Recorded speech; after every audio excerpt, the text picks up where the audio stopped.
कई बार ये होता है कि हम बहुत ज़्यादा काम के अंदर इतने ज़्यादा घुस जाते हैं कि फिर हम ये भूल जाते हैं कि हमारी फैमिली भी है और हमारे फ्रेंड्स भी हैं, हमारे और सर्कल भी है जिसके लिए हम काम कर रहे हैं ये सारा। हम सारा ये जो काम कर रहे हैं वो हमारी फैमिली के लिए कर रहे होते हैं, to keep our family happy, लेकिन उनको टाइम नहीं दे पाते। तो वो जो है मतलब वो मेंटेन करना, उसके बारे में बीच-बीच में आपके दिमाग में सोचना कि आप क्या फैमिली को टाइम दे रहे हो या नहीं, आई थिंक ये this is also very important.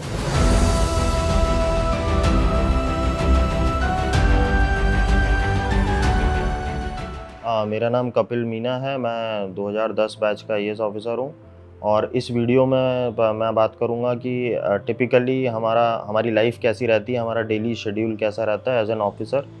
मैंने बहुत सारी पोस्टिंग्स करी हैं, अपने कैडर में पोस्टिंग्स करी, अभी मैं गवर्नमेंट ऑफ़ इंडिया में हूँ तो डेपुटेशन पे। But for an IAS officer day obviously एक हेक्टिक डे आपका निकलता है, जो जो भी वर्किंग डे होता है। कभी-कभी आपको छुट्टियाँ मिलती हैं, अदरवाइज़ वीकेंड्स भी आपके वर्किंग होते हैं और डिफरेंट पोस्टिंग्स में डिफरेंट टाइप का शेड्यूल होता है। जब आप डीएम होते हो as a district collector, district magistrate in the district, तो ऑब्वियसली आप कभी फ्री नहीं हो, आपका फ़ोन हमेशा बजता रहेगा, आपको कुछ ना कुछ रात में भी आपको कुछ ना कुछ कोऑर्डिनेट करना है, कोई ना कोई इश्यू रिज़ॉल्व करना है, किसी को हेल्प करनी है और किसी न किसी इमरजेंसी से डील करना है।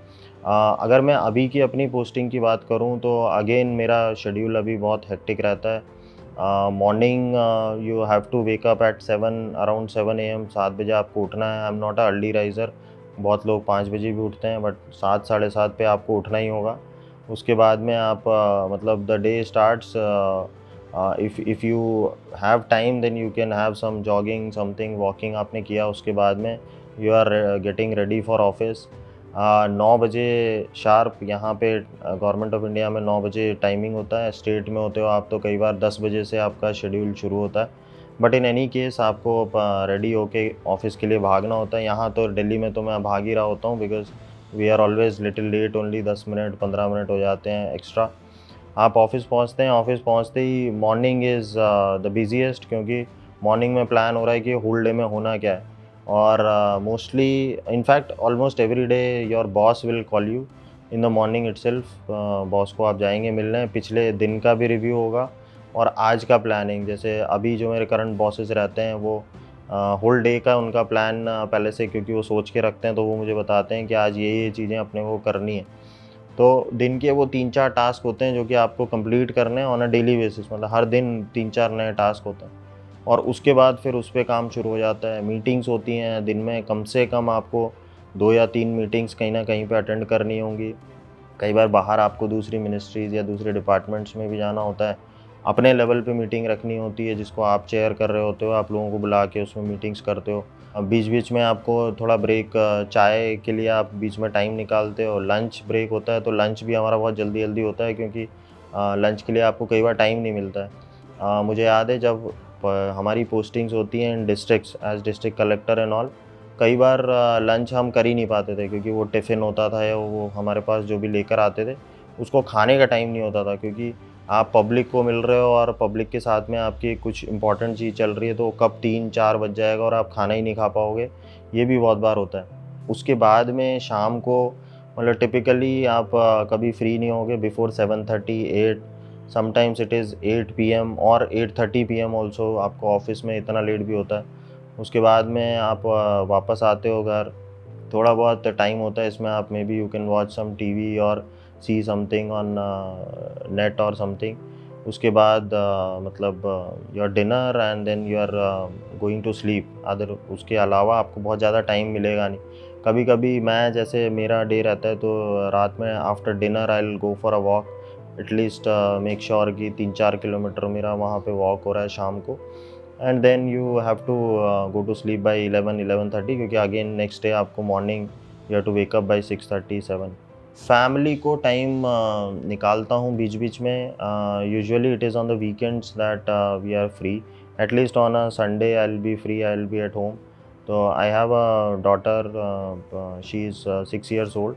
उसको लेकर के हम लोग ट्राई करते हैं कि कहीं न कहीं बाहर निकलते हैं घूमने, पार्क में, otherwise to a play area और to some other place, so that we spend some quality time with our daughter. और my wife is also in service, so she has almost the same schedule.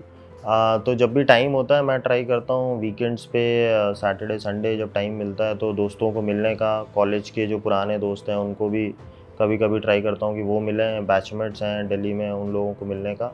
और मतलब weekend पे at least एक gathering हो friends की और पार्टी-वार्टी एक करें डिनर अपना साथ में। So that is how I try to take out time for family and for the friends. Work और पर्सनल लाइफ बैलेंस वो बहुत रिक्वायर्ड है, बिकॉज़ हम लोग ये कॉमन ह्यूमन साइकोलॉजी होती है, जब हमें काम करने में मज़ा आने लगता है और जब और काम आता जाता है तो हम और करते रहते हैं। तो कई बार ये होता है कि फिर हमारी पर्सनल लाइफ या फैमिली लाइफ उससे डिस्टर्ब भी होती है। तो what I will suggest is कि काम जो है वो ऑब्वियसली इस जॉब में, इस प्रोफ़ाइल में आपको काम हमेशा रहेगा। बट आप काम भी हमारे लिए इम्पॉर्टेंट है, we can be workaholic but we need to take out time for family. और एटलीस्ट वीकेंड्स पे फैमिली को क्वालिटी टाइम दें। इवनिंग्स में जब हम वापस आते हैं तो फैमिली के साथ में एक अच्छा टाइम स्पेंड हो, that is very refreshing also I feel for an officer. If you have family with you then and you play with the child and then you give time to the family, तो बड़ा refreshing भी होता है जिससे कि हमारा काम भी इम्प्रूव होता है। तो वर्क और पर्सनल लाइफ में एक बैलेंस रखना बहुत ज़रूरी भी है। और मैं ट्राई करता हूँ जितना टाइम मुझे मिले उस टाइम में फैमिली को मैं एक अच्छा टाइम उनके साथ में स्पेंड करूँ। ऑफ़िसर्स जो सर्विस में आते हैं, शुरू-शुरू में हमारे अंदर बहुत जोश भी होता है, हम आईएएस बन गए, हम आईपीएस बन गए। फील्ड में पोस्टिंग्स होती हैं तो बड़ा मज़ा भी आता है, क्योंकि वहाँ आप पब्लिक के साथ में सीधे डील कर रहे होते हो। तो आपको सामने-सामने रिज़ल्ट दिखता है, आप कुछ काम करते हो, आपको एप्रिसिएशन मिलता है, रिस्पेक्ट मिलता है। तो कई बार ये होता है कि हम बहुत ज़्यादा काम के अंदर इतने ज़्यादा घुस जाते हैं कि फिर हम ये भूल जाते हैं कि हमारी फैमिली भी है और हमारे फ्रेंड्स भी हैं, हमारे और सर्कल भी है जिसके लिए हम काम कर रहे हैं ये सारा।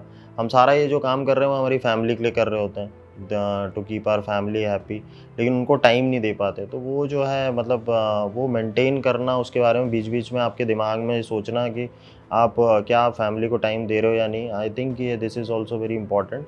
और जितना पॉसिबल है एक अपना, जिस तरह से हम यूपीएससी में तैयारी करते थे, तो हम इतना अच्छा शेड्यूल बनाते थे कि इतने घंटे ये पढ़ना है, फिर ये करना है, फिर ये करना है। उसी तरह से आई बिलीव कि after coming in the job also we can have a schedule कि हम कितना टाइम जो है हर दिन निकाल सकते हैं for our family, friends and relatives.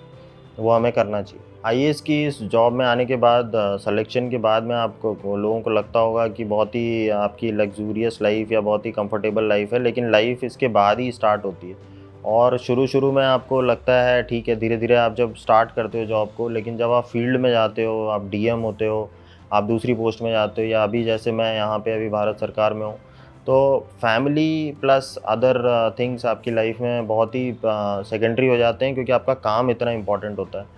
और जो मुझे जो लगता है आज भी इस जॉब में जो सैटिस्फैक्शन, वो ये है कि आप जो चीज़ें करते हो, मतलब आप इतनी बड़ी-बड़ी चीज़ों से डील करते हो, आप ऐसी पॉलिसीज़ बनाते हो, आप लोगों को इतना फ़ायदा पहुँचाते हो फील्ड में, उस चीज़ को जब आप रियलाइज़ करते हो तो आपको बहुत मोटिवेशन मिलता है। उसी से आपको ये मोटिवेशन आता है कि मुझे और काम करना है।